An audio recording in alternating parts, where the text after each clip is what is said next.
So What If is here for a good time, not a long time. exactly. Look at you and your song references today. I'm feeling it. I'm feeling myself. He's got a Oh feeling. God. Speaking of feeling myself, Shang Chi and the 10 Rings. So, my notes on the It's plot. called Shang Chi. My notes on the plot. I wrote this morning 1 week after I saw the film. So, Marty, if you feel I'm skipping anything or got something wrong, chime in. You want to comment on anything? Chime in. But first, I gave my impressions last week. Marty, you could say I'm Shang. You could say I'm Shang chiming in. Shang Chi. It was. We'll edit that out, Marty. Don't worry. Marty, what are your first impressions of Shang-Chi and the 10 Rings? Yeah, so I mean, I'll get into the ratings and stuff after, but Sure. it was I was very impressed. You know, I thought that the end battle scene was like choppy and a little like there was one point where I was like this one certain action where I was like this is kind of weird, but like other than that, I thought it was a very good movie. And I was entertained. I would put it. No, you know what? That's part of the rating. So we'll save it. The end. Save for the pod. Yeah, I just to recap my thoughts last week. I thought solid B tier. I had a good time. It's tough to introduce a brand new Marvel character that I'd say most of us had never heard of before, and yeah, you know what? That's a good point. That entertain us. I didn't think that either. And yeah, let's. I think almost all of the movies in our tier list, and go back if you haven't, watched or listened to it, obviously. But the tier list that we did, I think almost every A and S tier we did were sequels or like group movies. Like I don't know if there was any origin. I don't know if there was any origin movie that we put in A or S tier. So to be fair, a B tier origin, that's a top tier origin movie is like one of the better origin movies that they've, for sure. So, all right.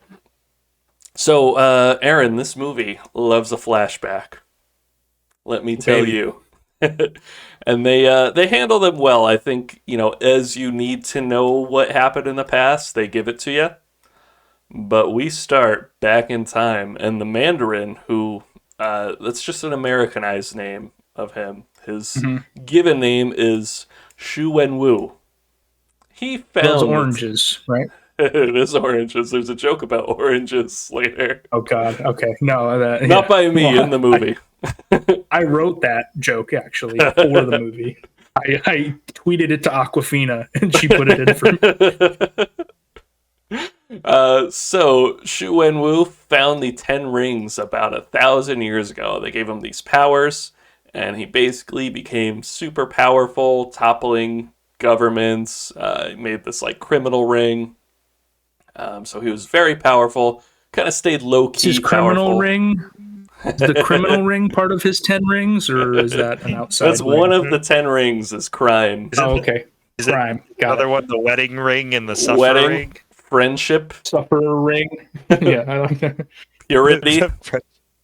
Purity ring. Mood. Mm-hmm. Top 10 rings.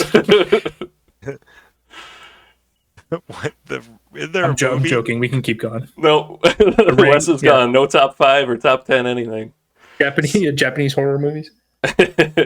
So, Wenwu, he wants to increase his power, and he's heard about this mystical village, Ta Lo, which has all these creatures and guardian and whatnot. But someone guarding the entrance, this woman who's pretty good at using a martial arts of the gods, has a very erotic fight scene with her. Marty, were you turned on at all by this fight scene? Action. I mean, obviously, it was very Avatar: The Last Airbender-esque. Yeah, they're like airbenders, Aaron. These guardians. Yeah. I actually have a question for you, Aaron. So that gets me horny. besides that, so you are walking down the street, right? And Just the other day. you hear someone talking shit about Star Wars Rogue One, right? So obviously you're throwing hands with this person. So I hate them. You get into your stance, right? And this person you're fighting steps down and then traces an entire circle with one of their legs in the dirt you're fighting with. Do you fight this person, or you decide this is going to be too much? So now, does that circle prevent them from a sea bear attack? You don't know. Then if that's the case, I can't get through it. Aaron, the sea bear Laramie. Yeah, that's what they call me. Yeah, so I walk away. I abandon the fight. If someone traces a perfect circle with their foot before they fight me, I'm like, I don't want the smoke. If they have the dexterity to trace a perfect circle with their hand or their foot, I probably will lose in a fight to them. so it's bad news if they're tracing any sort of circle. I don't know. I'm probably backing away.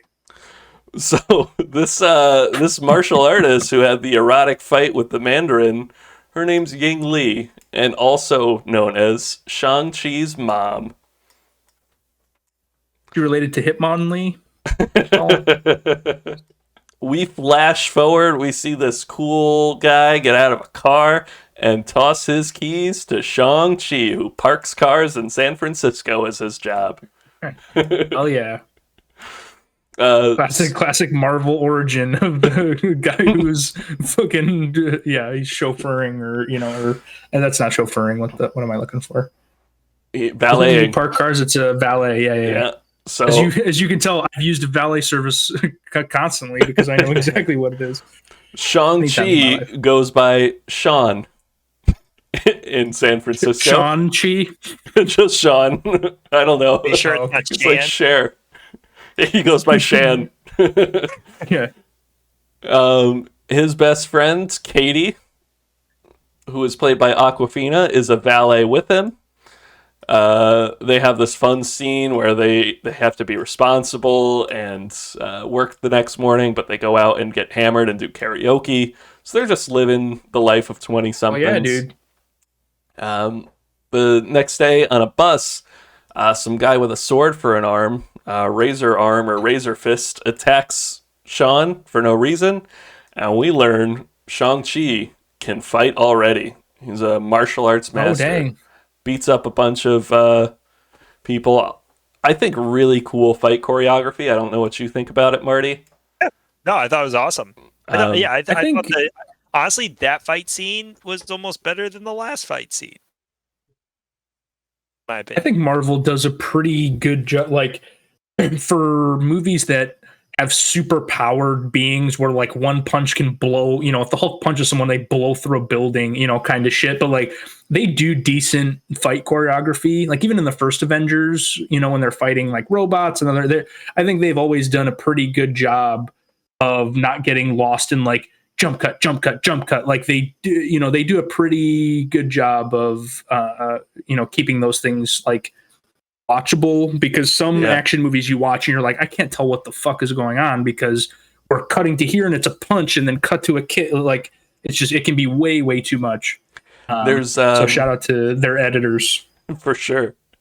There's a guy on the bus who I think he was in Far From Home, but he pulls out his phone when the fight starts and he's like, all right, I'm gonna live stream this. I took a couple karate or martial arts classes when I was younger, so I'm gonna rank this fight here.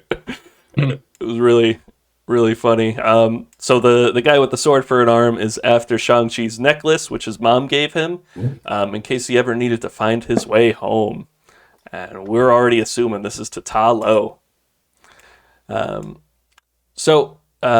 Awkwafina has some questions for Sean. He explains, all right, I need to go back to China, find my sister. My dad's an asshole. He's after this necklace. I need to make sure she's safe. So, isn't she? Her name is Xiling. I can't get over the fact that his name is Sean and it's Shang-Chi. That bugs me out. That would annoy, and I don't know if that's like address later or whatever. But that seems Awkwafina intentionally jokes like about on it. the nose. So Does she? Aquafina Okay. jokes about it. She's like, well, of course your dad found you. You called yourself Sean. Like, she only knew him as Sean before that. She's like, wait, Sure. your name is Shang and you went by Sean? Yeah. Like, what name can I choose? It's I pretty funny. Shit. I honestly think that the name was chosen by the writers for us who wanted to call him Shang. Sure. I think it's Honestly, that makes a lot of sense. Yeah. a little pronunciation lesson for us. Sure. Too easy for them. All right, so Sean needs to find his sister. They head to China, go to this weird address from a postcard he got, and they get up there, and it's this weird fight club. We see Wong and Abomination fight. They walk off the stage, and it seems like Wong is coaching Abomination to fight. It's not like a fight to the death. It's just a boxing match. So who knows what's going on there? Maybe he's kept at... what's that prison called? Is it the Raft? The Marvel Yes. prison? Yeah. The Rift? Yes. The Rift? Or... The Rift? The Raft? I think it's a raft. The laugh track? I might be mistaken. Yeah. Ha ha ha. So... Anyway, so Wong and Abomination are not important. I don't know about you, Marty, but at this point, once they got to the fight club, I knew 100% he's fighting his sister. Absolutely. It was no question about it. This is they were like, oh, you're going to fight this tough-ass warrior. And it's like, oh, okay. You're not setting this up, obviously. I mentioned last week that there were some like tropes and some very predictable things, and this was definitely one of them. The second I knew it was a fight club, I'm like, oh, he's fighting his sister. Yeah, the reveal will be it's her who's the super tough warrior. Yeah, because that is a very tropey thing for sure. Super cool that Wong was there. It was cool. I also learned from, I don't know if I learned it from this or if I learned it from the Doctor Strange episode, that Wong's actor's name is Benedict Wong, and he acts alongside Benedict Cumberbatch, so there's two Benedicts, and yeah, for some reason that was funny to me. It's got to be, yeah, that's probably why they're just like, his name's Wong. Benedict. So Sean loses to his sister. Like I said, it's more boxing. It's not a fight to the death like other, fight clubs.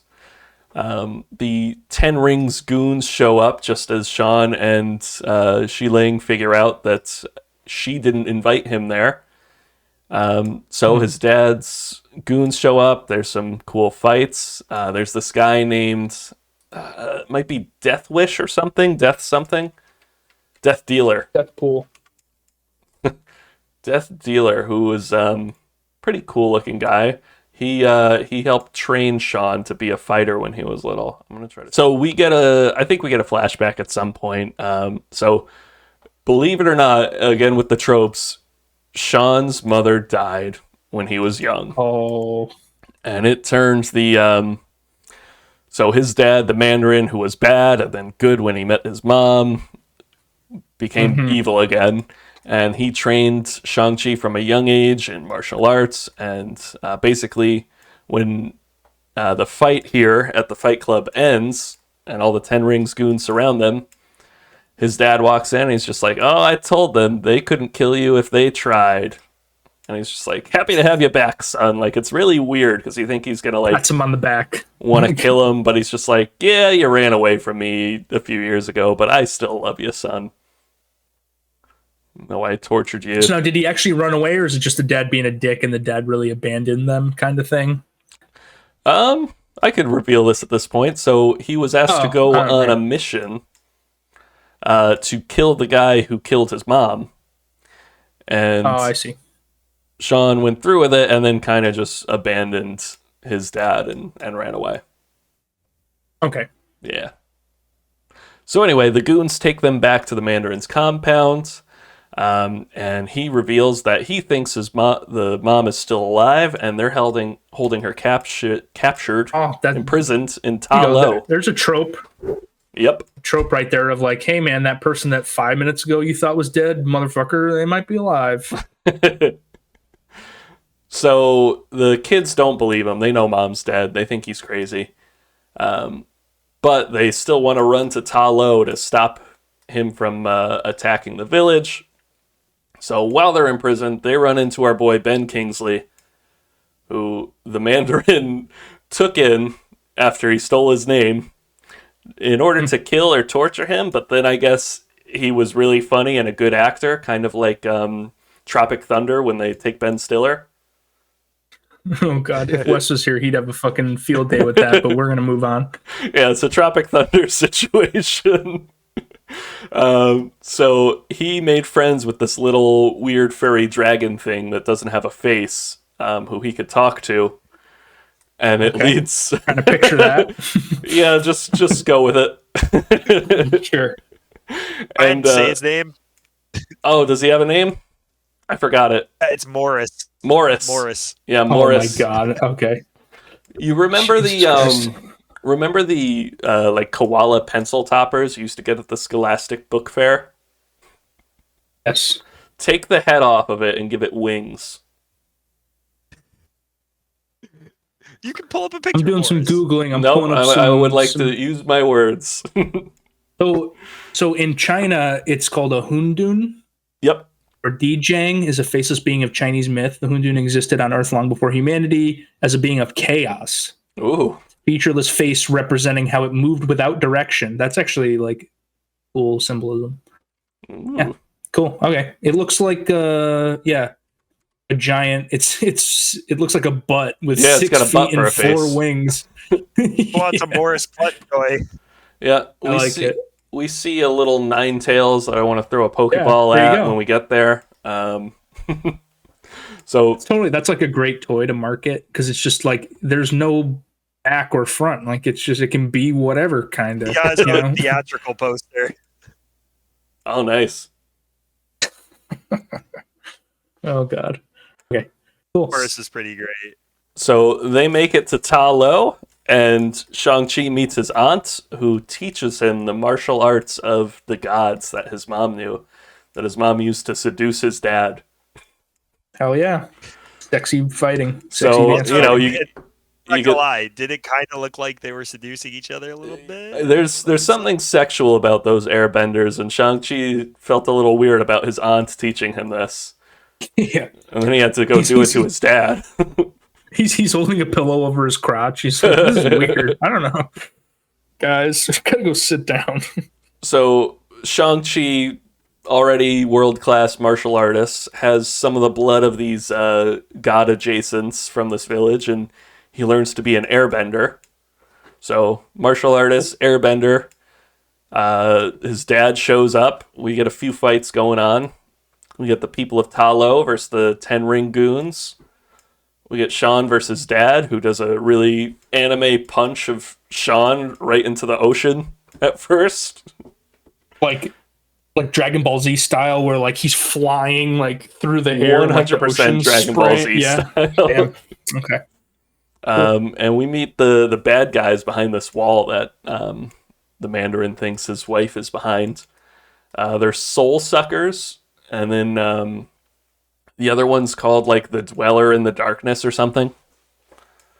But they send out these little ghost dragon things to suck the souls out of everyone and feed the Dweller in the Darkness.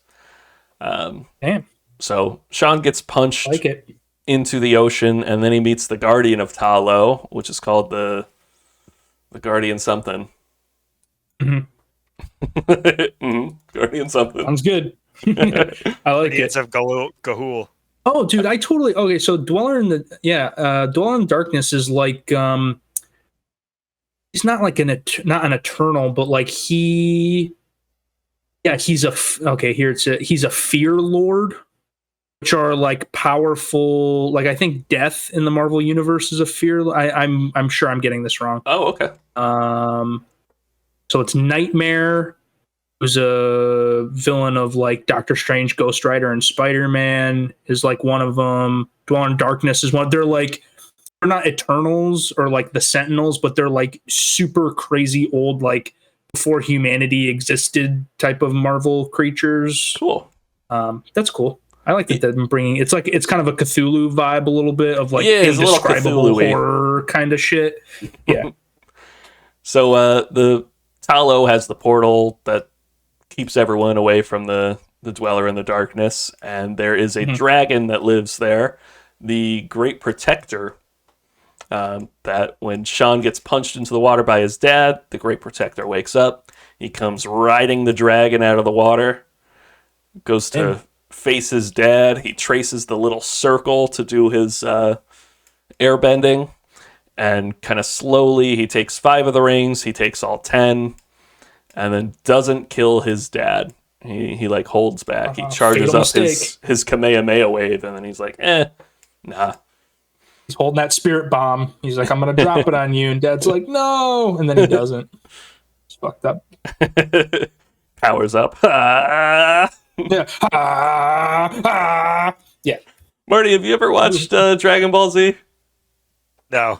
All right. I'm not. Dude, Dragon Ball Z is the shit. But yeah, that's. I think you would have had to have watched it when you were a child to be into it. Yeah. It's definitely now like the buildup of fights of like, there's say there's 30 episodes, just whatever in a season of like Dragon Ball Z.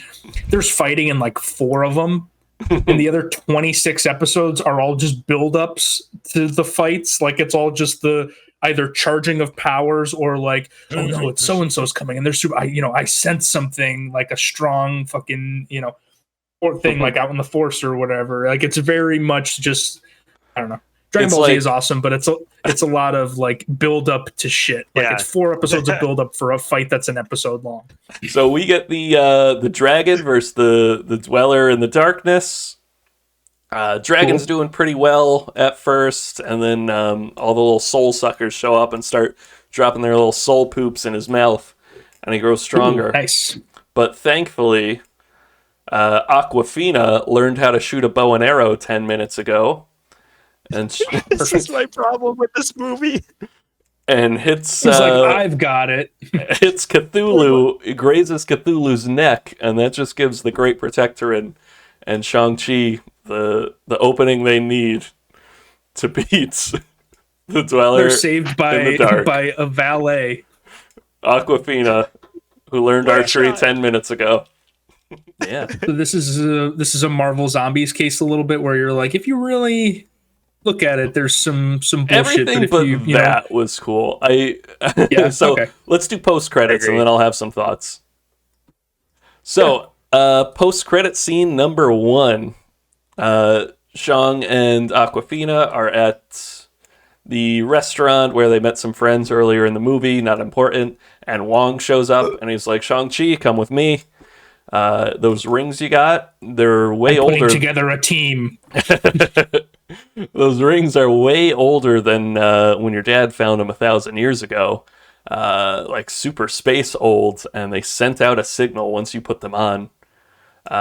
So he's got Bruce Banner there, he's got Captain Marvel, and he's like, any of you two know what's going on? And they're like, nope. All right, well, we'll have to keep a lookout for that. Goodbye. I like it. Post-credit scene number 2, the sister now runs the Ten Rings organization, the whole crime syndicate. Yeah. I like it. Have they come out and said like, hey, Shang-Chi has had such commercial success that we're like planning a sequel? I mean, I'm assuming that they've got like more than one. The Ten Rings will return. Oh, okay. Yep. Yeah, I think they don't waste time with doing that. I feel like they're like, hey, Far From Home had 500 million, YouTube views for the trailer. So not Far From Home. Why the fuck? I'm blanking on the No Way Home.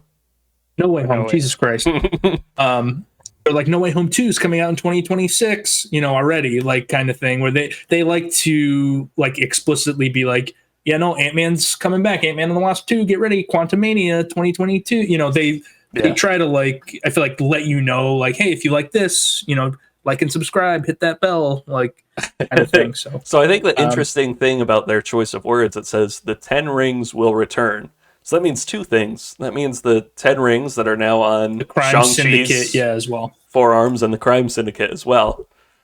So my thoughts, I want to comment on like kind of six or so things. All the martial arts was really cool. Choreography. a That is lot one of thing that I've heard for sure. a lot of the anime kind of fighting I liked, but it got a little tropey. Like some of the, you gotta fight your dad. Oh, it was your sister. Your mom's dead. Gotta go kill the gang member that killed the mom. Sure, it's like all in the family kind of shit where you're like, hey, every important character in this movie is blood related. Like, so every step of the way, I could have told you what was going to happen next. Sure. Except for No maybe surprises. Actually, I probably could have predicted the arrow shooting by Katie, aka Aquafina. The music was great. It's not Black Panther level, but some of the songs they got were pretty good. Yeah, I did see the soundtrack. Yeah, soundtrack is like weirdly impressive, and like definitely, like you said, kind of Black Panther adjacent. Where it looked like it was a lot of like hip hop stuff and like that kind of thing, which is DJ interesting. Snake, Rick Ross. I think if this movie came out 10, 15 years ago, Aquafina and Shang Chi would have had to have fallen in love, but they remained platonic friends, which I really appreciated. That's actually pretty nice, yeah. They were friends to start the movie. They were friends to end the movie. Are we sure? I didn't get that vibe. They're not in love. I got the vibe that they're more than friends, though. I don't think so. They were holding hands in like an interesting. I don't know. I thought the whole holding hands thing and double date, like they just seemed like more of a couple. I don't think they're a couple. Could be wrong. Marty's shipping them. He's shipping them. Lastly, I feel like Shang-Chi's power may scale pretty high in the MCU universe. I don't know what you think, Marty. Like, how strong is Shang-Chi compared to other Avengers? I feel like he might be, up there. Maybe not on, like, Captain Marvel or Thor level, or Scarlet Witch level, which I think are kind of the three strongest. Yeah, totally. But I think he may be behind them. The rings can kind of just, like, I don't know, they can just absorb energy and just boom, like a big energy release. So I think the combo of his airbending now and the rings may be a force to be reckoned with. Well, I think the next phase will, like, because in the grand scheme of things, like Captain America is strong, but he's not like he can't beat like Galactus or like a high tier. Like, even, like, Magneto would fuck up Captain America. Like, no way could Captain America take on, like, or even Black Panther. Like, Black Panther's powerful, but Magneto would eat his fucking lunch. Like, there's no way, Vibranium's another metal. But seriously, so I think it's something that, like, Shang-Chi, they're going to, again, like, the introductions of, like, the later characters, like the Eternals, Fantastic Four, like, the stuff that they're bringing in later, like the power level for phase 1, if it was here, power level for phase 2 is going to be way the fuck up here, because all of the stuff that they're introducing is at like multiverse kind of cosmic levels, which like you have to scale out. Like Captain America, and those guys, Captain like Marvel is actually fighting. When Captain Marvel exactly to fight, that's what this is going to be. Yeah, like I'm telling you, if Galactus like shows up, 50% of the phase 1 Marvel guys can't do a damn thing about it. Like, what is Hawkeye gonna do to fucking fight Galactus? Like Hulk maybe could do. He's like kind of the in between. Like getting to that like super high power level of like a Thor. That's like whatever version of Hulk, depending. Because Hulk can be powerful as fuck. But yeah, like I think that Shang-Chi being like seemingly, if he was in the first phase, would be one of like the stronger Avengers tracks, because I'm sure that they are feeling like they're going to need to scale the power levels up pretty significantly. Gotta have high stakes. Marty, did you were you surprised that when we saw Bruce, he wasn't Smart Hulk? I did. So I didn't make that connection until I saw a review, and so it kind of did. That was interesting. So is he just in and out of Hulk when he pleases, or what's his? There's something up with that. I don't think anybody got a definite answer. One answer I did get from the post-credit scene, possibly, is that the director said that Beacon could be answered in the comics. I guess that Beacon summons like these dragons. Yeah, So that it's the best answer I heard is it's Fing Fang Foom. Oh baby. are those three dragons that you always see memes of? Yeah, they're these dragon. It's one dragon person. Yeah, with three heads. Yeah. Yeah. So It's the one. There's the one that with the tongue and the eyes. no, that's not it. That's just the dragon meme. Yeah, Fing Fang Foom, he's like he can like shapeshift and shit even, I feel Yeah, like. he's like a shapeshifter of they're dragon people by default, apparently. So I read this thread about it, and they think that's probably what it is. He's also a classic Iron Man villain. Yeah, why is Iron Man fighting a Chinese dragon? It's like a weird them having Bruce Banner not be Professor Hulk or whatever, Smart Hulk, is weird too, because like the whole thing with that sort of in between Hulk is that like he has the mental faculties of Banner, but like most of, not all of, the strength of Hulk as part of it is propelled by like his crazy anger. But like that he just exists like as that. Like there is no like going back from Bruce to Professor Hulk to Crazy Hulk. Like he just is that person kind of permanently now, who's there, like in between. But we saw regular Bruce Banner in the post credit, which was odd. So, like, we're retconning that he became Professor Hulk. Just a weird, like, it's just the weird continuity things. I think they'd be kind of on top of that. I agree. So there's got to be some explanation behind it. But Marty, do you have any final things you want to add about Shang Chi and the Ten Rings? I'll give it my review. Are you keeping track? I forget. Are we keeping track of reviews? I'm going to go back and check, but I will. Yeah. I'm going to give this one a 71 out of 100. Oh, okay. Ooh. I think it is. And that's good. Like I think anything over like a 65 in my opinion, or 60, 65 is watchable. And I thought Shang-Chi, he's an awesome character. I was very impressed. Like he's likable. I want to see him back. Yeah. The actor is just so personable in general, and he's just a good, charismatic character. I was really impressed. The movie itself, it's all right. It's a good movie, good introductory movie, but the Aquafina arrow pissed me off. But other than that, it is pretty understandably annoying. The Aquafina thing made no sense. That was my only gripe. I remember certain times, like Brian, I think you're right. It was so predictable. There'd be times where I'm just sitting in the movie theater, like looking at my watch, being like, "Are we done yet? Like, how close are we to getting to the end?" I think that's part of the reason why it felt longer than it was. Like the pacing was fine. It's just we knew what was coming. Yeah, I think you're right. I think it was like, because you mentioned pace, and I think I piggybacked on it, but I'm like, you know what? It's not like the pace so much as I just knew what was going to happen. Yeah. We didn't dwell on any one scene too long, but it was just like, okay, he's going to go to this fighting ring. That's going to be his sister. And then, okay, here's the sister reveal. And next we're going to go see Dad. Here's the dad reveal. Yeah. It is kind of a bummer when like the plot, even if it's like well done versions of that, is predictable enough where you're like, oh, I already know what's happening, so like let me check my phone, or what. Like it's definitely and not in the theater or whatever, but like it's a bummer because that's not keeping you engaged the whole time.